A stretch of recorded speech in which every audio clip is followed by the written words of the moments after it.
अस्सलाम वालेकुम। उम्मीद करता हूँ आप सब खैरियत से होंगे। आपको मेरी आवाज़ आ रही है तो काइंडली थोड़ा सा मैसेज कर दें ताकि हम कंटिन्यू कर सकें।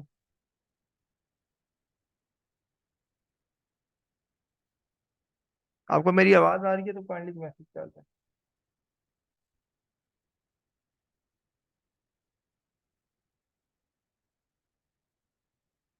हेलो।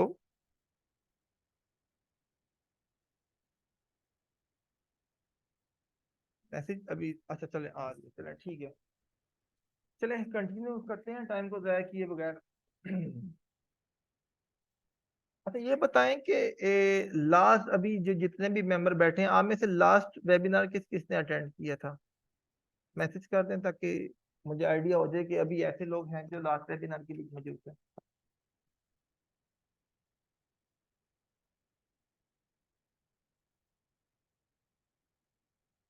चलें चलें ठीक। अरसलान साहब यासर साहब आपको कुछ समझ आई थी उसकी उस हवाले से जो हमने लास्ट वेबिनार की डिस्कशन की। अच्छा तो रिकॉर्डिंग सुनी थी, चलें ठीक है। लेकिन समझ तो कुछ आई होगी ना, रिकॉर्डिंग भी अगर आपने सुनी थी कुछ ना कुछ तो समझ आई होगी। चलें जबरदस्त हो गया। अच्छा चलें जिसको भी वो समझ आई थी ना, तो अगर आज यूरो यूएसडी की ट्रेड देखें, मैंने अभी थोड़ी देर पहले ग्रुप में शेयर की थी अगर आपको याद हो तो। मैं इस ट्रेड की बात कर रहा हूँ, इस वाली ट्रेड की ना, ये वाला।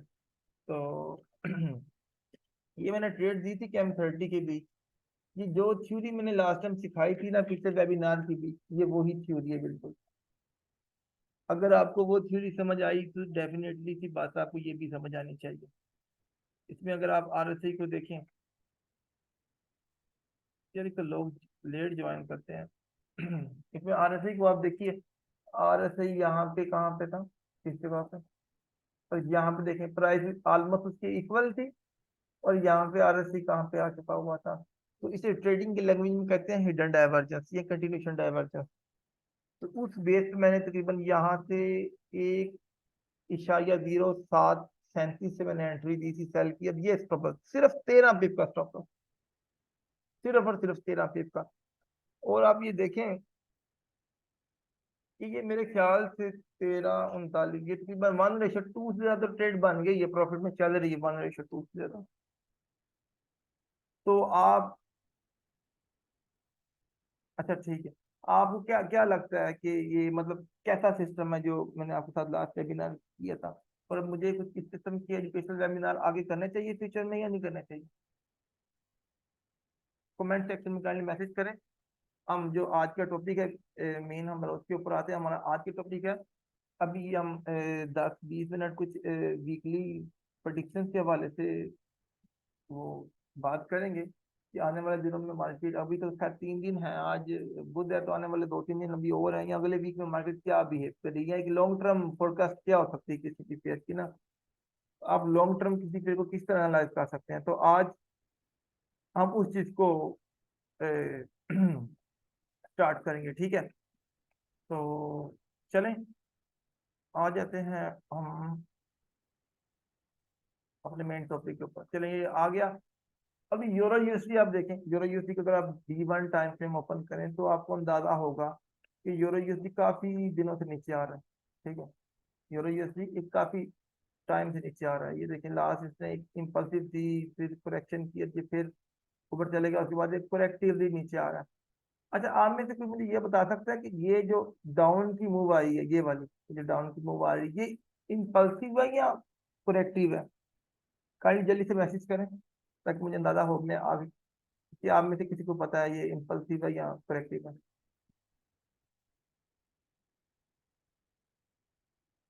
करेक्टिव, अच्छा करेक्टिव है, बिल्कुल ठीक है, हाँ बिल्कुल इसका जवाब भी करेक्टिव ही है। अगर H4 पे करेंगे तो ये इम्पल्सिव है, वैसे ही करेक्टिव है। अच्छा मुझे अब ये लगता है, जो हमारी थ्योरी, जो हम जिसको ऑलरेडी डिस्कस भी कर चुके हैं कि ये वाला एरिया ना, ये वाला एरिया, ये इसका डिमांड जोन कह लें, पॉइंट ऑफ इंटरेस्ट कह लें, जो भी आप, हर किसी की अपनी थ्योरी है, जो भी आप इसको समझते हैं अपनी थ्योरी में समझ लें। लेकिन मेरे नजदीक ये इसका सपोर्ट एरिया है या डिमांड एरिया है। यहाँ से जो कुछ भी होना है इस एरिया के बीच से जो रजिस्ट्री के बीच होना है। यहाँ से यहाँ तो इसने एक लॉन्ग टर्म डायरेक्शन देनी है आपको, लॉन्ग टर्म बाय। मेरा जाती ख्याल ये है कि यूरो को एक दफा यहाँ से कम से कम इतना आना चाहिए, मेरा जाती ख्याल है इतना, यहाँ तक आना चाहिए ऐसे। ये हेड एंड शोल्डर की फॉर्मेशन देगा इस तरीके से और ऐसे गिर जाएगा। ये मेरा जाती एनालिसिस है कि 100% नहीं हो सकता, क्योंकि अभी एनालिसिस कर रहे हैं तो हम एक फोरकास्ट ही कर सकते हैं कि इस तरह पॉसिबल है। बाइंग के लिए क्या रिक्वायरमेंट है वो चीजें हम डिस्कस करेंगे ना, कि बाइंग के लिए कौन कौन सी चीजें जरूरी हैं, किस तरह हम इसको बाइक देखेंगे, वो सारी चीजें अभी ये ना हम डिस्कस करेंगे।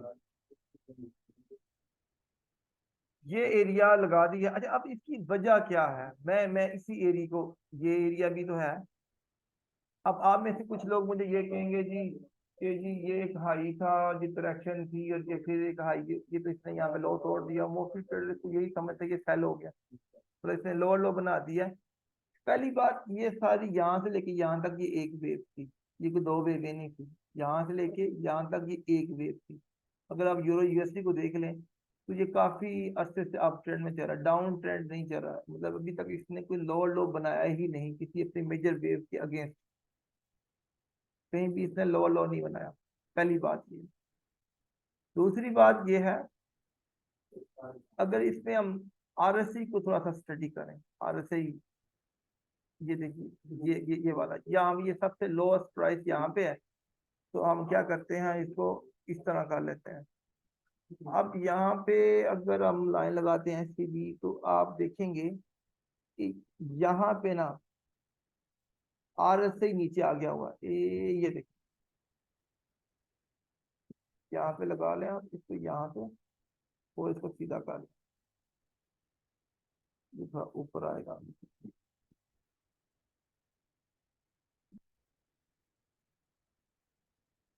अगर आप देखें ये ना थोड़ा सा आर एस नीचे आ गया हुआ है, ये देखें, यहाँ पे इसकी प्राइस थोड़ी नीचे आ गई हुई है।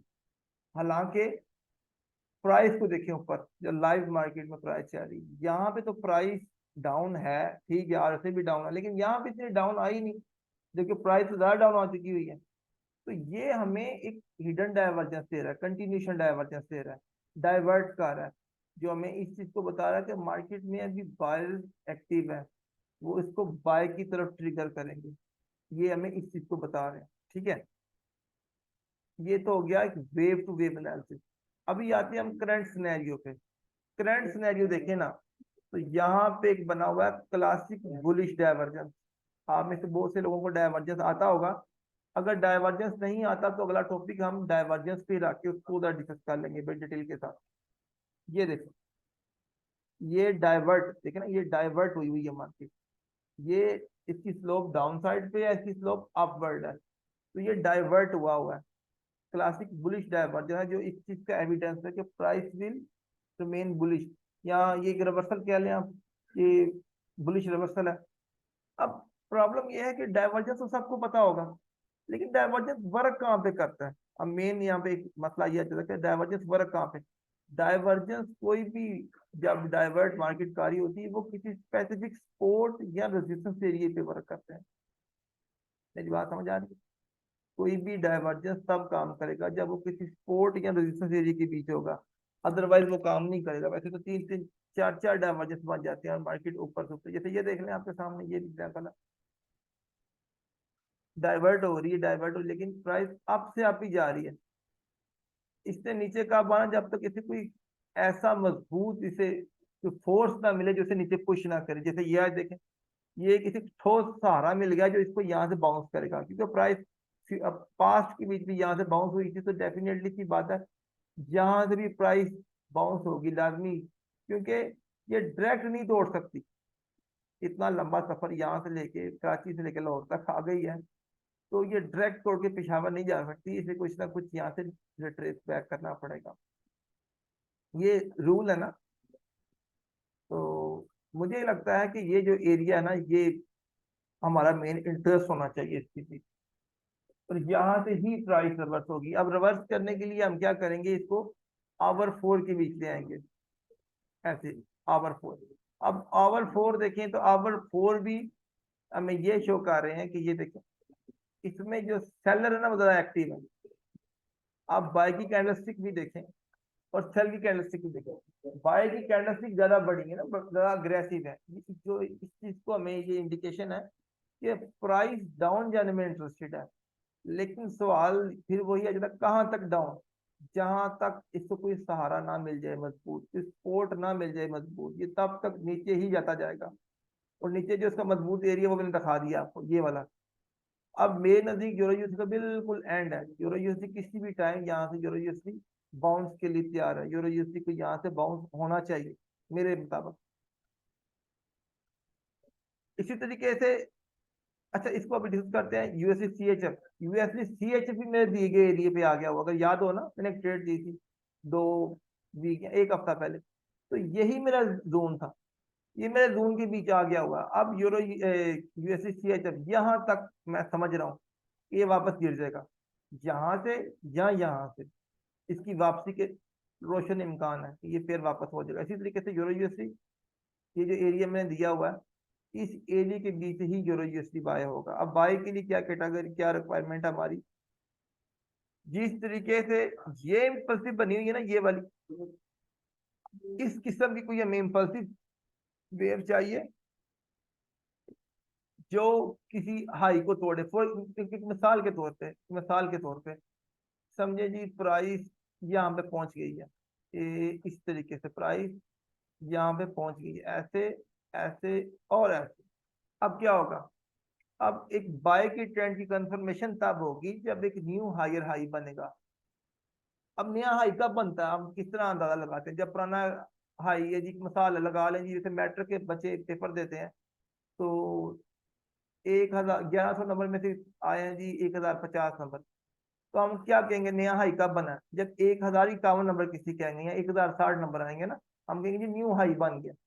इसी तरीके से यहाँ पे प्रीवियस टॉप को प्राइस तोड़ेगी, तोड़ने के बाद एक इम्पल्सिव वेव देगी, मतलब बड़ी अग्रेसिव कैंडलस्टिक होगी और 2-3 कैंडल कंटिन्यूशन करें उस साइड पे, जैसे यहाँ पे हुआ था, ये देखो तोड़ा और 2-3 कैंडल गई उस साइड पे। इसी तरीके से क्योंकि यहाँ पे वैलिड इसलिए नहीं हुआ कि ऊपर रेजिस्टेंस थी, तो ये ट्रेंड भी डाउन था, तो डाउन के बीच ये हुआ था।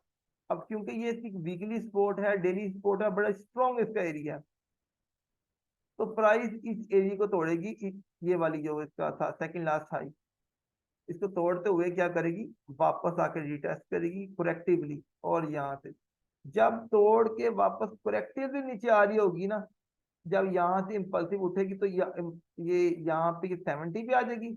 जब करेक्टिवली डाउन आ रही होगी ना, तो ये फिर नीचे आगे 30 के करीब आ जाएगी और ये फिर हिडन डाइवर्जेंस बनेगा इस तरीके से, और ये प्राइस ऊपर की तरफ शुरू हो जाएगी। ये दुनिया का कोई पेयर हो, वो स्टॉक हो, वो कमोडिटीज हो, वो क्रिप्टो करेंसी हो, दुनिया का कोई पेयर हो, वो चलेगा इसी थ्योरी के साथ। अब जरूरत यहाँ पे ये है कि आपकी इस थ्योरी पे ग्रिप हो। जब तक आपकी ग्रिप नहीं ना होगी, इस ग्रुप का मकसद ही यही है कि आपको एजुकेशनल चार्ट्स वगैरह इस तरह के मैं दूं। आने वाले वीक में मैं एक ग्रुप बना रहा हूँ नया, जिसके बीच सिर्फ वो लोग होंगे, मतलब जो लाइव ट्रेडिंग करते हैं, जिनके अकाउंट्स हैं ना, उसके बीच आप किसी टाइम भी चैट कर सकते हैं, मुझसे बात कर सकते हैं। उधर हम आपस में सारे मिलके एक टीम की तौर पे हम क्या करेंगे, ट्रेड वगैरह शेयर करेंगे। मतलब अब जैसे मैं अब डेली की एक ट्रेड ही शेयर करता हूँ, अगर आप मेरे कोई सीख जाता है तो आप वो भी शेयर कर दें।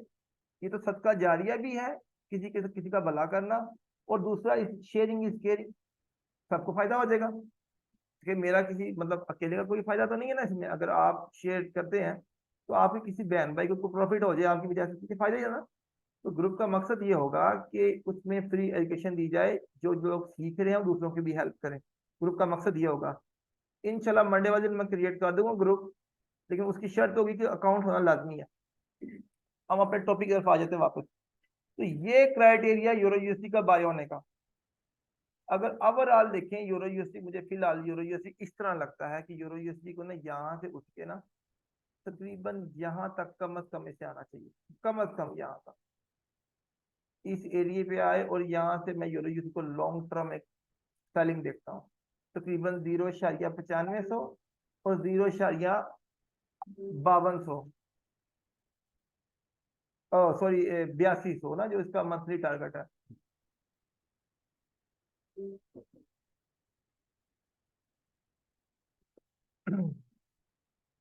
समझ आ रही है मेरी बात? अब आपको ये भी समझा देता हूँ कि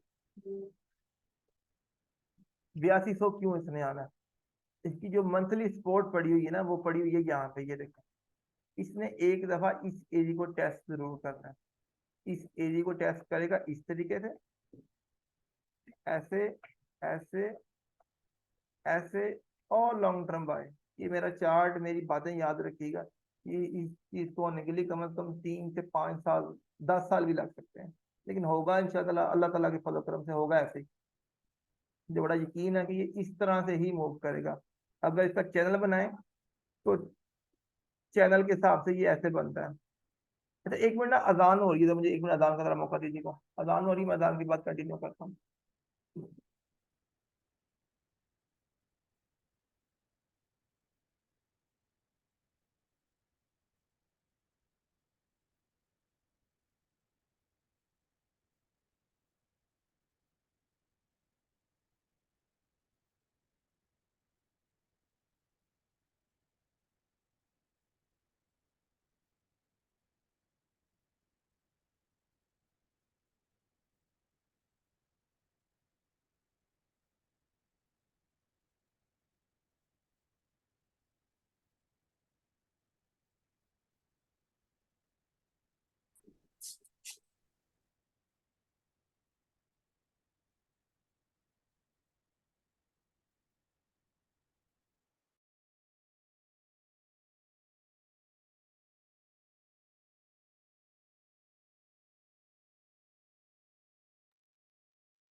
जी, अजान खत्म हो गई है।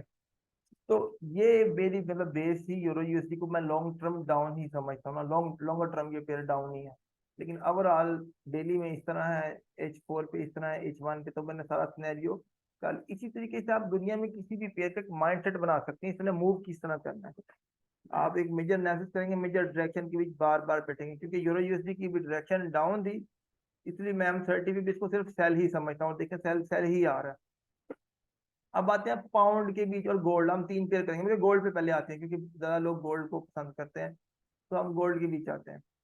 अब आते हैं जी गोल्ड के बीच। अगर आपको याद हो तो मैंने पिछले वीक एक चार्ट दिया था, गोल्ड की पेंडिंग बाय दी थी मैंने इस एरिए से 1800, सॉरी 1936 या 35 के अराउंड से मैंने एक बाइंग दी थी। अगर खैर मैंने कैंसिल भी करवा दी थी, मैंने वो ट्रेड पूरी नहीं की थी, और ये एसएल था मेरा, ये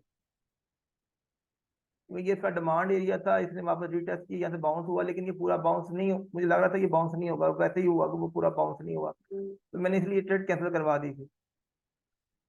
तो वजह क्या थी कि मेजर जो डायरेक्शन थी ना, इसकी मेजर डायरेक्शन डाउन थी, तो मैंने इस बेस पे इसको फिर बाय नहीं करवाया, क्योंकि जब यहाँ पे ये करेक्टिव शुरू हो गया था ना, मुझे आइडिया हो गया था वैसे ऊपर नहीं जाना। अगर मैं चाहता तो मैं इसकी सेल की ट्रेड दे सकता था, लेकिन मुझे याद आ गया, मैंने कल एक यूट्यूब पे एक वीडियो दी थी सेल की। अगर आप में से किसी किसी ने देखी है, आप में से वो वीडियो तकरीबन 50 सेकंड की होगी, 40 सेकंड की। उसमें मैंने बताया कि ये पेड़ यहाँ से सेल हो जाएगा, इस जून से पहले पहले सेल है, और ये इसका एसएल है, और ये इसका टेक प्रॉफिट है। ये मैंने कल एक वीडियो शेयर की थी, आप में से कितने लोगों ने वो वीडियो देखी है? और उसमें मैंने पूरा उसमें रीजन दी थी कि ये पेड़ की कैसे सेल होगा और क्यों सेल होगा, मैंने कल पूरी लॉजिक दी थी उसकी। अच्छा, चलें, आप मुझे मैसेज कर दें। जी। अच्छा देखिए, चलो ठीक है, थैंक यू। तो अभी अगर हम गोल्ड को देखते हैं, तो गोल्ड ओवरऑल, पहले आप मुझे, आप में से कोई कुछ लोग मुझे ओवरऑल गोल्ड का एनालिसिस दें कि क्या लगता है उनको, लॉन्ग टर्म में गोल्ड बाय जाने वाला या सेल जाने वाला, लॉन्ग टर्म एक अपना व्यू दें। फिर मैं आपको उसके बाद एक लॉन्ग टर्म में अपना व्यू बताता हूँ कि मुझे क्या लगता है। क्योंकि ये मैं आपसे सवाल इसलिए पूछ रहा हूँ, देखिए, सवाल उनसे ही पूछे जाते हैं जिन जिन पे आपको यकीन होता है कि इनको समझ आ रही है, तो मुझे यकीन है आप सबको समझ आ रही होगी। अगर समझ आ रही पोजीशन होगी तो यकीनन आप मेरे सवालों का जवाब भी देंगे। इधर तो अब ये अप ही जाने के चांस हैं अभी, लेकिन डाउन ट्रेंड चल रहा है इसका गोल्ड का, जो इधर डेली पे देखा जाए डेली पे लोअर लो। बिल्कुल। जी एग्जैक्टली, आप सही कह रहे हैं, बिल्कुल सही कह रहे हैं। अभी ये लो लो ही बना रहा है डेली पे, लेकिन मुझे ऐसा लगता है कि गोल्ड यहाँ पे आके ना कुछ मजामत करेगा, यहाँ पे आके ना, ये वाला इस एरिया पे गोल्ड कुछ ना कुछ आके, क्योंकि ये इन्वर्टेड हेड एंड शोल्डर बना हुआ है। आप में से काफी लोगों को पता होगा इन्वर्टेड हेड एंड शोल्डर का। जो इसकी बेस्ट सेलिंग, अगर अगर सेलिंग करना ना गोल्ड को, तो बेस्ट एरिया वो बनता है ये एरिया, ये वाला। ये एरिया इसका बेस्ट सप्लाई जोन है। यहाँ से बेहतरीन किस्म की गोल्ड, अगर यहाँ से एक मसाला उठता है तो यहाँ से बेहतरीन किस्म की सेल होगी। मेरे नजदीक गोल्ड तो को एक अभी हेड एंड आप, शोल्डर कैसे बन रहा है इन्वर्टेड पे? यार अच्छा मैं इसकी भी रेसिपी बना दूंगा हेड एंड शोल्डर के ऊपर। ये देखो ना, ये ऐसे बन रहा है, ऐसे ऐसे ऐसे ऐसे ही बन नहीं, नजर आ रहा है आपको कि नहीं आ रहा? अब ये इस तरह बन रहा है इन्वर्टेड हेड एंड शोल्डर। अच्छा, तो मुझे लगता है कि गोल्ड अगर यहाँ से ऊपर जाता है ना, यहाँ से ऐसे, तो ये आखिरी वेव गोल्ड की होगी डाउन की। मैं गोल्ड को ओवरऑल, मतलब लॉन्ग टर्म की भी, मैं गोल्ड को बहुत ज्यादा ऊपर दे रहा हूँ। पाकिस्तान में ना कम अज कम गोल्ड 4 लाख का तोला हो जाएगा। जितने भी आप में से लोग पाकिस्तान के हैं, इजीली 4 लाख तक आ जाएगा गोल्ड। क्योंकि जो आगे मैं प्रोडिक्शन करने लगा हूँ, वो बड़ी खतरनाक होने जा रही। गोल्ड की प्राइस हिट करेगी $2200 पर ऑन। अभी प्राइस है 1900, और ये तकरीबन बन रहा है 2,40,000 या 2,50,000 का तोला बन रहा है पाकिस्तान में। तो जब ये 2200 पे जाएगी, मतलब 250-300 डॉलर ये इंक्रीज हो जाएगी। और शायद आपको डॉलर भी 400 रुपये का हो जाए, तो तकरीबन 4 लाख का तोला बन जाएगा। 3.5 या 4 लाख तक गोल्ड का पर तोला हो जाएगा पाकिस्तान के भी। अच्छा चले, खैर ये वाला एरिया ना जो गोल्ड का, ये वाला, ये मैंने जोन मार्क किए, ये एरिया मैं समझता हूँ कि गोल्ड को यहाँ से लॉन्ग टर्म बाय होना चाहिए। एक हिस्टोरिकल जिसे बाय कहते हैं ना, हिस्टोरिकल बाय, ये ऐसे, ये एरिया 1800, और इसके बाद सीधा 2200, बगैर किसी ब्रेक के। अब मैं 2200 क्यों इतने कॉन्फिडेंस से कैसे 2200 कह रहा हूँ? अगर आप देखें, गोल्ड है ना अपना ट्रिपल टॉप कंप्लीट कर लिया हुआ है, 1, 2 और 3। आप में से पता है बहुत से लोगों का ट्रिपल टॉप एक बड़ा मजबूत और रिवर्सल स्ट्रॉन्ग पैटर्न है रिवर्स होने का। क्या ये रिवर्स हो रहा है? नहीं कि उस तरह से, जिस तरह देखिए यहाँ से रिवर्स हुआ, ये तो रिवर्स हो ही जी। रहा। ये करेक्टिवली जा रहा है, ये अग्रेसिव नहीं जा रहा। अगर इसका आरएसआई लगाएं यहाँ पे, तो आपको आरएसआई ये इंडिकेट करेगा कि ये क्या हो गया आरएसआई को, आरएसआई के अच्छा लेवल वो गलत हो गया।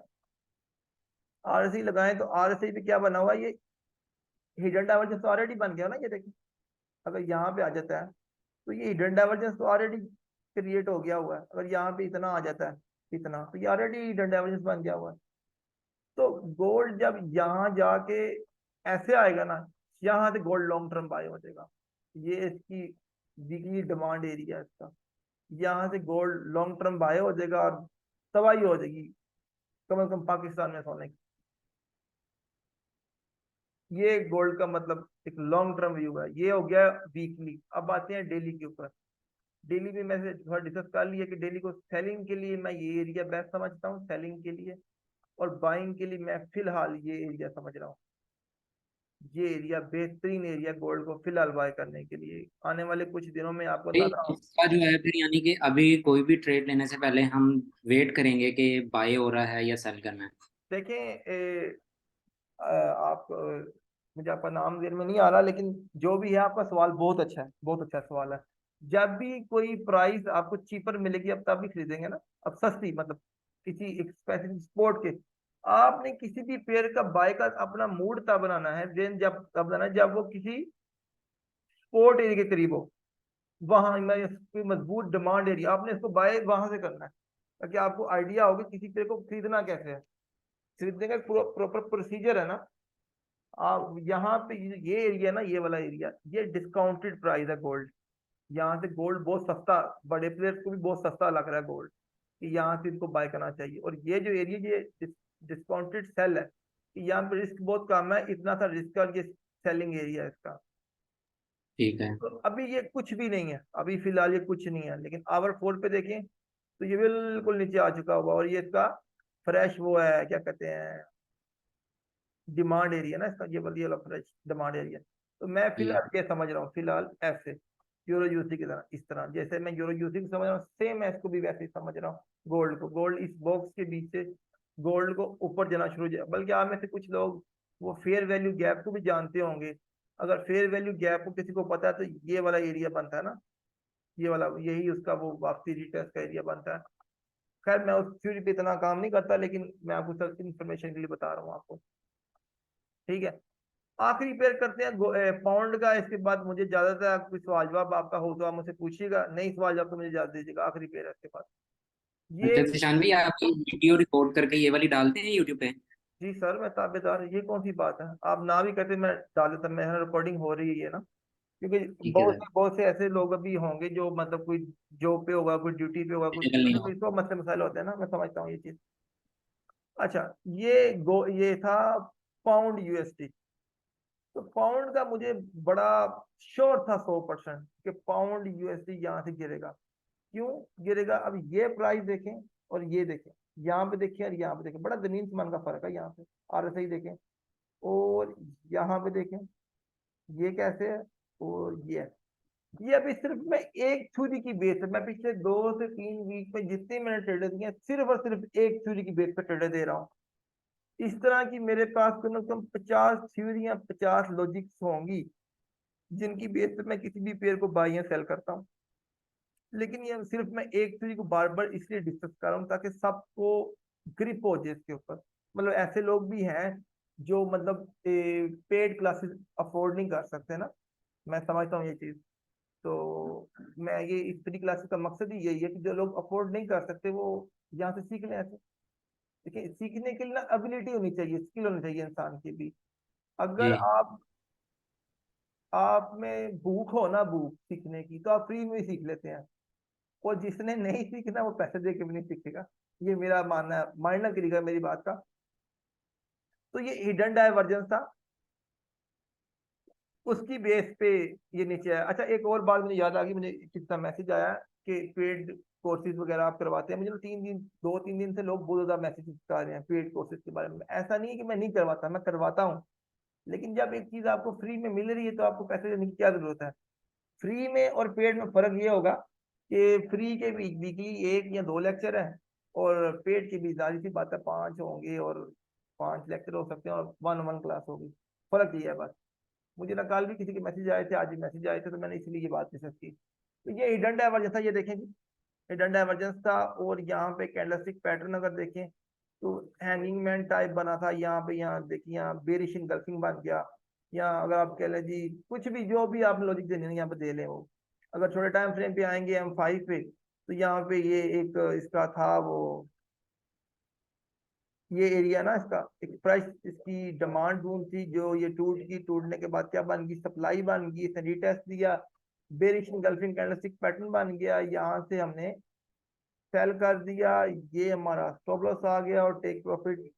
अगली स्पोर्ट क्योंकि नीचे कोई स्पोर्ट नहीं है, तो इसका लास्ट टीपी होगा यहाँ से।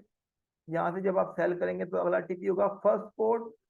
और डेफिनेटली सी बात है, जब प्राइस के लोअर ट्रेंड में होगी तो वो फर्स्ट स्पोर्ट भी तोड़ेगी। फर्स्ट स्पोर्ट भी तोड़ दिया तो ये अगले स्पोर्ट पे जाएगी। अगला स्पोर्ट इसका कहाँ पे पड़ा हुआ है? अगला स्पोर्ट देखते हैं जी। अगला स्पोर्ट एरिया जो इसका पड़ा हुआ है, ये वाला एरिया इसका पड़ा हुआ है। ये इसका बेस्ट बाइंग जोन है इस पेयर का। ये वाला एरिया, ये इसका बेस्ट बाइंग जोन वाला एरिया। तो यहाँ तक पौंड यूसी नीचे आएगा, यहाँ से हम पौंड यूसी को दोबारा बाय करने की सोचेंगे, लेकिन फिलहाल ये सेल ही है। ये मेरी लॉजिक थी, बड़ी आसान सी, सिंपल से आरएससी, एक सिंपल सा इंडिकेटर आरएससी, तकरीबन सबको ही पता होगा। नॉर्मली लोग इसको यूज करते हैं अवर सोल्ड के लिए या अवर बॉट के लिए ना, नॉर्मली लोग इसको इसलिए यूज करते हैं। लेकिन मैं आपको बता दिया कि मैं इसको किस तरह यूज करता हूँ। तो ये आसान सा हमारा आज का था। प्रडिक्शन भी कह लें, आप कह रहे हैं जी एक ट्रेडिंग मेथड कह लें, कुछ भी कह सकते हैं। मतलब ये हमने लाइव एनालाइज भी कर लिया मार्केट को कि आने वाले दिनों में कहाँ जाने वाली है। और हमने एक थ्योरी भी सीख ली बड़ी प्रॉफिटेबल। और ये लाइव सारी ट्रेडर जितने भी मैंने आपके साथ शेयर की हुई हैं ग्रुप के भी, अगर आप लोग हैं तो मैंने सब चीजें आपके साथ शेयर की हुई हैं। ये ट्रेड मेरी वो ट्रेड है जो मिस हुई थी परसों चौथ, जो ट्रेड मेरी वो मिस हुई थी। हालांकि सेल ये यहाँ से बनता था, लेकिन मैं चाहता सोलो छोटा हो तो मैंने यहाँ पे ऑर्डर दे दिया, वो मेरी मिस्टेक थी। और ये इसका सोलो था। तो देखें उसके बाद भी प्राइस अच्छी गिर रही है। कोई आपका सवाल जवाब हो, आखिरी 5 मिनट है, कोई सवाल जवाब आपका हो मुझसे पूछे, मुझे बड़ी खुशी होगी आपको जवाब देते हुए। अगर नहीं सवाल जवाब, मैसेज कर दें, मैं कॉल ड्रॉप करता हूँ। अल्लाह हाफिज। आप भी अपना ख्याल रखें, मैं भी अपना ख्याल रखूंगा अगले लेक्चर तक। कोई सवाल हो तो मुझे मैसेज कर दें। अच्छा जिशान भी, एक छोटी सी चीज पूछनी थी। जी आप पूछिए, जरूर पूछें। ये जो आपने लास्ट ब्लू कलर का रेक्टेंगल लगाया हुआ है जी रेजिस्टेंस जी। लेवल पे, इधर जो ये पिछली कैंडल्स गई हैं तीन जो सिर्फ डाउन गई हैं, तो इसका जो मसलन के सपोर्ट एरिया बनेगा, हम यहाँ से भी इसका समझ सकते हैं, इसी ये जहाँ पे आपका लास्ट एरो आप था अभी, ऐसे कह रहे हैं ना, ऐसे कह रहे हैं, ऐसे ये कह रहे हैं ना आप। एक इसी इसी कैंडल के नीचे जो आपका ड्रॉप है ना, यानी कि ये यही जो तीन कैंडल्स आई हैं ना नीचे, और नीचे, यहाँ पे, नहीं ये थोड़ा नीचे लेकर आए इस जोन को, ये यहाँ पर जी, ये ये सपोर्ट एरिया बन जाएगा यहाँ। ये इसका सपोर्ट एरिया था। ये कल जब इसने प्राइस ने लोअर लोअर लो बनाया ना, तो ये कल का इसका सपोर्ट एरिया बन गया ना, फ्रेश इसका आप कह लें कि लोअर लो बन गया था। ये हमने इसको मार्क कर लिया। अब जब फ्रेश कोई भी लो जी बनता है, उसके बाद मार्केट करेक्टिव फेज में आती है, मतलब इस किस्म जिगजैग फॉर्मेशन में, इस तरह जैसे ये आई देखें। जी अब जब जिगजैग फॉर्मेशन में आ गई, तो मैंने ना थोड़े टाइम फ्रेम पे M30 पे आके या M15 पे आके तो देख लिया कि यार इसका ना मूड कोई नहीं है नीचे जाने का। अगर आप देखें ना, M15 जी बड़ा क्लियर है। ये बार बार ना इसी एरिया से रिजेक्ट हो रही थी, ये देखिए। ये जी क्या हुआ, कल यहाँ से प्राइस ने कल थोड़ा सा स्टे वक्फा लिया, इसे गिर गया, टेस्ट किया फिर डाउन, फिर टेस्ट किया फिर डाउन, फिर टेस्ट किया। ये फाइनली डबल टॉप टाइप बन गया था ना पैटर्न, और ये इसकी सप्लाई जोन भी बन गई हुई थी। तो ये जी है, इसको इंडिकेट कर रहा था कि ये प्राइस तबाह आने वाली है, और वो देख लें आपके सामने प्राइस गिर गई। ठीक, और पूछें, ठीक होगा। कि बड़ी खुशी हुई आपने सवाल पूछा। और सवाल हमेशा वही पूछा जिसको समझ आ रही होती है, क्योंकि मैं भी स्कूल के दौर में से गुजरा हूँ। तो मेरी स्कूलिंग इतनी अच्छी नहीं थी, क्योंकि मैं कभी भी कोई सवाल पूछता ही नहीं था क्लास में। तो सवाल हमेशा वही पूछा जिसको समझ आ रही होती थी, जिसको समझ नहीं आ रही थी वो बस चुप करके सुनता रहता है। कोई जी, सवाल है तो आप जरूर पूछे। असलान साहब, मैंने गोल्ड का ना अभी पूरा एक और चीज मैंने पूछी थी। पोस्टमार्टम कर दिया है थोड़ी देर पहले। अगर आप फिर भी गोल्ड का दोबारा पूछते हैं तो जरूर कर भाई। अच्छा, अभी एक और चीज पूछी थी, अगर हम डे ट्रेडिंग में कर रहे हैं, जी तो मसलन के मार्केट का जो फास्ट मूव होता है, बिलफर्ज हमने ऑर्डर लगाया हुआ सुबह 10 बजे सपोज, तो वो मार्केट आई 2 बजे आके, उसने जो है ना, हम मसलन के बिजी हों या देखी भी नहीं हमने, उसने जो है मार्केट ने 2 बजे के बाद करीब जो है जैसे उसने इम्पल्सिव मूव दिया, बाज दफा ऐसा हिट कर दिया, या बाज दफा ट्रेड प्रॉफिट में भी चली गई, तो अच्छा। ये आप मसलन के volatility का आप कैसे पता लगेगा कि इस वक्त मार्केट। मैं आपको देखिए, आपने जो सवाल पूछ लिए ना, ये आपको भी नहीं पता आपने कितना बड़ा सवाल पूछ लिया है। मैं इसकी ना बड़ी डिटेल देने लगा हूँ, मुझे इससे एक और बात याद आ गई। देखिए, सबसे पहले तो आपको अपने ट्रेडिंग आवर्स डिसाइड करने हैं कि आपने किस टाइम ट्रेड करनी है, ये बड़ी जरूरी चीज है। अगर आप सर्दियों में बर्फ लगा के बैठ जाए, खरीदेगा बर्फ? आप नहीं खरीदेगा। अगर आप सुबह बताइए। 10 बजे ट्रेड कर रहे हैं या 9 बजे कर रहे हैं, तो मेरे नजदीक ये हमाकत है। अब मार्केट का ठीक है। सेशन स्टार्ट ही, यूरोपियन सेशन या लंदन पे, ये स्टार्ट ही 11-12 बजे होती है ना। 11 बजे मार्केट स्टार्ट होती है और 12 बजे डायरेक्शन क्लियर होती है। कभी आज तक देखा हो मैंने, आप भी मुझे बड़ा अपना जानते हैं कि मैंने कभी चार्ट 12 बजे से पहले दिया हो? मैंने कभी ट्रेड बारह नहीं, बजे से पहले नहीं दी। वजह ये है ऐसी है। कि जब तक डायरेक्शन क्लियर नहीं ना होगी। अब आपको यही नहीं पता कि आपने लाहौर से पेशावर जाना है या लाहौर से इधर मुल्तान जाना है। तो पहले तो डायरेक्शन क्लियर करेंगे ना, डायरेक्शन किस साइड पे। जब डायरेक्शन क्लियर हो जाएगी, ठीक हो, गाड़ी का रुख मुड़ जाएगा मुल्तान या पेशावर की तरफ, तो आप फिर ही गाड़ी पे ड्राइव करेंगे ना, चढ़ेंगे उस साइड पे। तो ठीक हो, यानी सबसे ये जरूरी यूरोपियन चीज, 12 बजे स्टार्ट होता है। आपने कभी ट्रेड 11 बजे से पहले नहीं करनी। 11 बजे आपने लैपटॉप पे बैठ जाना है, एनालाइज करना है, सुकून से बैठ के अपने काम करें। 12 बजे जब डायरेक्शन ठीक, क्लियर हो जाए, तो उसके बाद आपने चढ़ना है, मतलब ट्रेड करनी है। और इसी तरीके ठीक है। से शाम में, उसके बाद 2-3 घंटे मार्केट मूव करती है। शाम के टाइम मार्केट का सेशन स्टार्ट होता है 5 बजे। आपने ट्रेड ठीक, करनी है 6 बजे।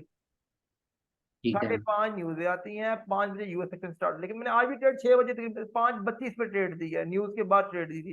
ये देख लें, मेरा टाइम यही होगा 5:30 6, ये देखो 5:22 है बल्कि, 5:30 6। अच्छा, मैं पहले ट्रेड कभी नहीं दूंगा, सुबह 9 बजे 10 बजे मैं कभी नहीं दूंगा ट्रेड। उसकी वजह ये है कि फायदा कोई नहीं ना, एक मार्केट मूव भी नहीं कर रही। अब बंद ट्रेन में बैठ जाए, ट्रेन स्टेशन में रुकी है तो चढ़ जाए यार। अब ट्रेन के चलना ही नहीं है, ये एक बस कोई किसी ठीक, लाली डे पे खड़ी है तो अब बैठ जाए। वो आपने अपने साथ मजाक ही करना है। तो जब प्राइस की मूव स्टार्ट होगी, मार्केट में बायर्स या सेलर इन्वेस्टर आएंगे ना, मंडी के बीच इन्वेस्टर आते हैं, तभी प्राइस मूव जी, करती है ना। तो आपको सबसे पहले तो इंतजार ये करना है कि मार्केट भी इन्वेस्टर आए। इन्वेस्टर आएंगे, बाइंग सेलिंग होगी, ये मार्केट मूव होगी, तो आप ही आ जाए। कौन सा कोई ठीक है, जबरदस्ती कि ठीक। भाई आज आपने सब कुछ आज एक दिन में करना है। आज नहीं तो कल से, कल नहीं तो परसों। अब कल मुझे कोई ट्रेड नहीं मिली, मैंने कोई ट्रेड नहीं दी, कोई बात नहीं। ठीक। हर डे ट्रेडिंग डे नहीं होता। जैसे वो इंग्लिश की कहावत है, every day is not Sunday. हर दिन इतवार ऐसे। नहीं होता, हर दिन डिफरेंट दिन होते हैं। तो कभी खुशी कभी सही। गम, प्रोग्रेस भी हिट होते हैं, प्रॉफिट भी होते हैं, सब चीजें होती हैं। लेकिन आपने ट्रेड वही करनी है जो आपकी रेंज में आए। जो रेंज में नहीं आ रही इसे छोड़ दो, जरूरत नहीं है। आखिरी 2 मिनट रह गए हैं और सवाल किसी का और आ गया है, बेस्ट टाइम। अच्छा अरसलान साहब देखें, अब डिपेंड ये करता है कि आपका ट्रेडिंग स्टाइल कौन सा है। आप एक, मैं आसान लेवल में बोलता हूँ उर्दू में, आप किस किस्म के व्यापारी हैं।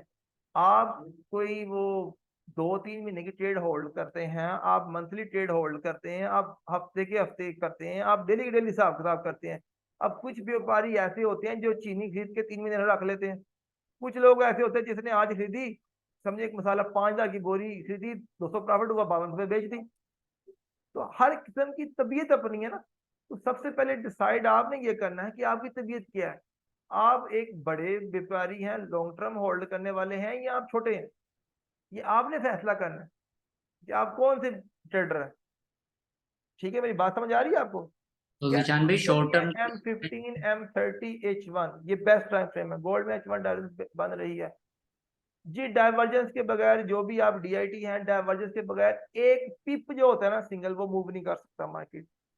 वो बुलिश डाइवर्जेंस हो या बेरिश डाइवर्जेंस हो, वो बंद जरूर होता है, बस हमें नजर नहीं आ रहा होता। आखिरी 30 सेकंड है, उससे पहले आप सबको मेरा अस्सलाम वालेकुम, अपना ख्याल रखिएगा। अब बोले।